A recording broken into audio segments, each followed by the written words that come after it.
Hi, it's Evie here again, founder and director at the London-based animation studio Future Power Station. So recently I have received a lot of messages from young animators who's asking for advice. It's a little bit tricky for me to tell them that the truth about the outside world is a bit brutal. The animation industry is going through a very difficult period. There are less projects, less jobs, companies cutting workforces, and for many young guys who just started out, the road ahead of them is quite bumpy. For many of us, to keep working on the craft without financial reward is an incredibly hard thing to ask of anyone. Especially when the rent still needs to be paid, food still needs to be bought, and we will be forced to face an impossible choice. Stay loyal to something we love to do but isn't paying back right now, or just walk away and find something else to do. And frankly, quite a lot of them have already walked away into supermarkets, into restaurants, into the jobs that has nothing to do to why they pick up the pencil in the first place. Well, today I'd like to take this opportunity to explore why the industry is in this position and how exactly why we shouldn't give up animation. Let's dig into it.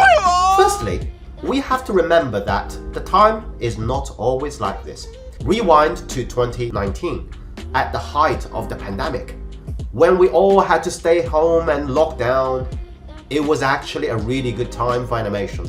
Live action productions were grounded to a halt, crews couldn't go out and film, locations were closed, people couldn't contact each other. For the mainstream live action industry, it was a really difficult time. But for animation, it was different, because all an animator needs is a computer and a tablet, so they could stay home and work their magic. And with everyone stuck indoors, needed to be entertained. Streaming service like Netflix and Disney Plus exploded. They were commissioning everything. Budgets were enormous and the studios were hiring aggressively. And for the short form animation, because there's no commercials can be filmed outside, it also landed on the shoulders of animators. We were the only art form that can sell the product while not stepping out of our home. So, lots of projects, lots of jobs, and the market was booming.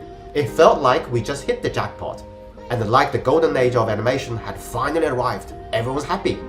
But today, the streaming business started slowing down. Subscribers' growth slowed, and the ecosystem wasn't evolving the way the platform had hoped.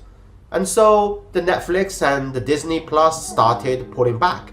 They stopped commissioning new projects. They canceled the show in the middle of the production. The era of spending big is over. In the meantime, on the short form side, things got a little bit complicated in a different way. We still have two wars going on in the world at the moment. The war rocks confidence, marketing budgets got cut, and as the corporations stop spending on commercials, animators lose their jobs. But we have to remember, financial movements follow patterns. They go high and they go low. When we're in the low, we have to remember there was a high, and there will be another one. Before the next high hits, be ready. Use the time to keep up the craft, look out for new styles, new technique, new way of doing things, develop your own skills, stay curious, stay sharp. Because when the next economic wave hits, and it will come, you want to be the one riding it, not the one watching it from the shore, wishing you had stayed in the water. The second thing I'm going to talk about is the change of technology. So during my career, I have been through several major technological shifts in this industry. When I first started out, I just caught the wave of digitizing.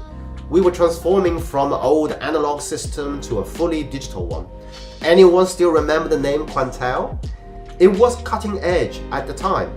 The tool everyone used at the big TV stations and the post-production companies.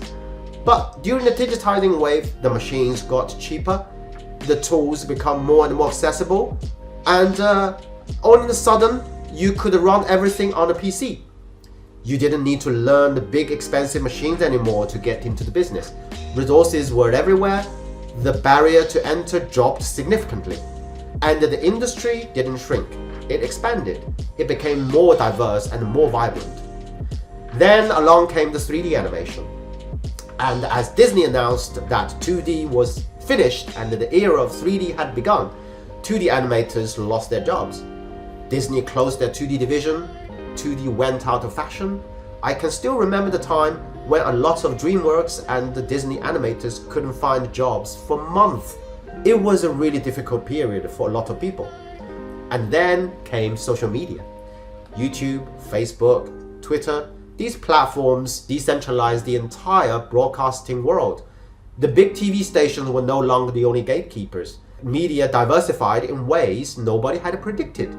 The advertising industry shifting from big expensive TV campaigns to smaller, more nimble social campaigns. And the algorithms could pinpoint audience far more precisely than any traditional television service ever could. This gave small creators a big voice. You didn't need a TV station anymore, you could be your own media. And then, thanks to the growing global popularity of anime, 2D animation came back to life. Combined with a lively social media era, the industry actually benefited enormously from all these new technologies. But right now, we are in the middle of a new technological revolution, artificial intelligence. And this time, things were a little bit different. To everyone's amazement, everything we have built in the past, every technology, every style, every frame ever created had become data. And that data has been fed into machines, and the machine churns out results. It seems like everything is just a one finger touch away. And that efficiency has fundamentally changed how clients perceive the value of our craft. Because everything we did before was human-based. The foundation of this industry is built on human skills. Animators, modelers, texture artists, concept artists, every single person in the workflow pushed the look and the craft to make the end result as good as it could possibly be. That whole process, that human process, now seems like is no longer needed. It's no longer important as it once was.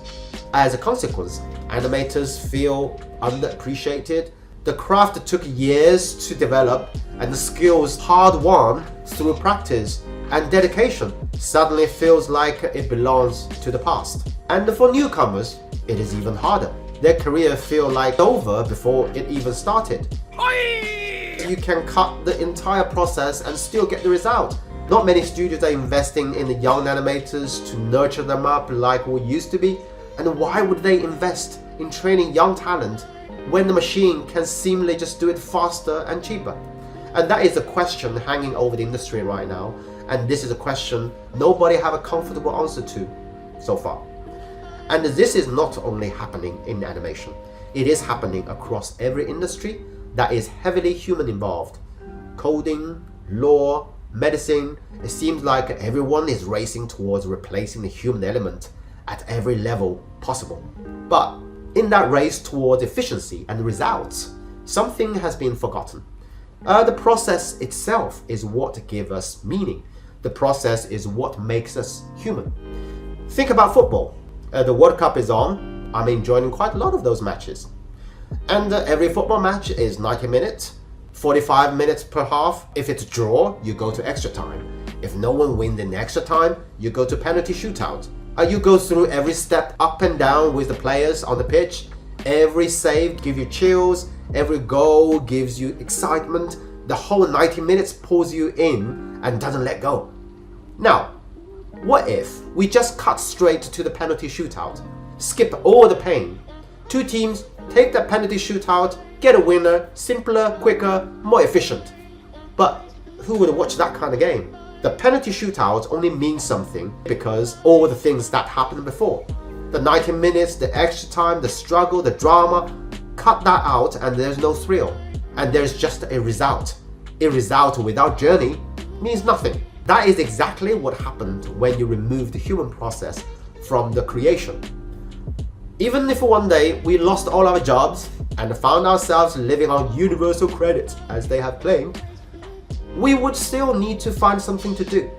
Human life cannot be empty.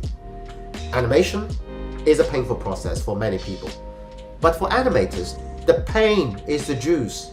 Drawing, designing a character, animating them, seeing them come to life, the whole process is like injecting life into something from nothing.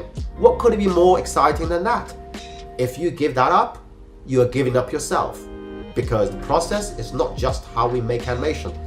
It is the journey of becoming who we are. And that is exactly why I started this channel. For the last 2 years, I have been working on a project called 18 Bronzemen, inspired by a retrospective Chinese Kung Fu IP, Shaolin Bronzemen. I had the itch of creating something completely new with this old IP, something that combines Kung Fu and sci-fi and magic all together. On top of it, I also wanted to talk about emotion problems everyone's having. Nobody commissioned this, nobody asked for it. I'm doing this because I just want to. It is something I really want to visualize, and it is something I really want to create. On this channel, you will see how exactly we do it, how we design the characters, how we craft the story, how we animate, and how we give each character their own life and a personality.